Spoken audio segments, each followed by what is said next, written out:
all the illegal aliens that we keep in private prison. What's your thought on that? It almost shocks me every time I repeat this and say this. I think most of you know this. We imprison more of our own people than does any other country on the face of the planet. We think about Iran, and Russia, and China, and North Korea. We put more of our own behind bars per capita than any of those other countries do. And you mentioned the private prison industrial complex, both for immigrants and for folks who are U.S. citizens. And guess what? Those corporations have a profit incentive in ensuring that you are in their prisons and you stay there as long as possible. And they are literally lobbying members of Congress to ensure that we have high mandatory minimum sentences, because every day that you stay in their jails is another dollar towards their bottom line, more than just another dollar. So a couple of thoughts on this.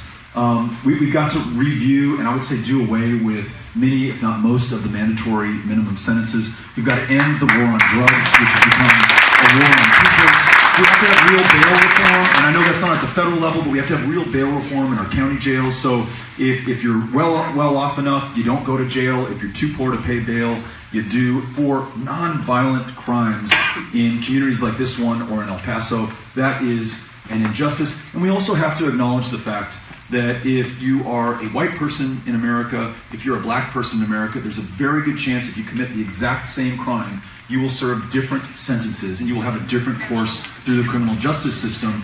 We can fix that. The first thing, as anyone knows who's been through any kind of recovery program, is to acknowledge that we have a problem in this country. We have a very serious, very grave problem in this country. And I think when we meet those uncomfortable truths and then take action based on them. I'm on a bill, for example, that would end the federal prohibition of marijuana. Now, I've got 3 kids, an 11-year-old, a 9-year-old, and a 7-year-old. I'm well aware that middle schools in our public school system are becoming one of the fastest growing markets for marijuana right now. Drug dealers don't ID. And if that 11-year-old, that 12-year-old's willing to pay for it, they're selling the marijuana. We know that has a really negative impact on the development of their brains. I'm concerned about that. As a dad, I know that with a regime that makes it legal but keeps it out of the schools, we have a better chance of keeping my 11-year-old Ulysses away from marijuana than we do after having spent $1 trillion on the war on drugs and imprisoning millions of people for nonviolent drug crimes. Let me give you one example.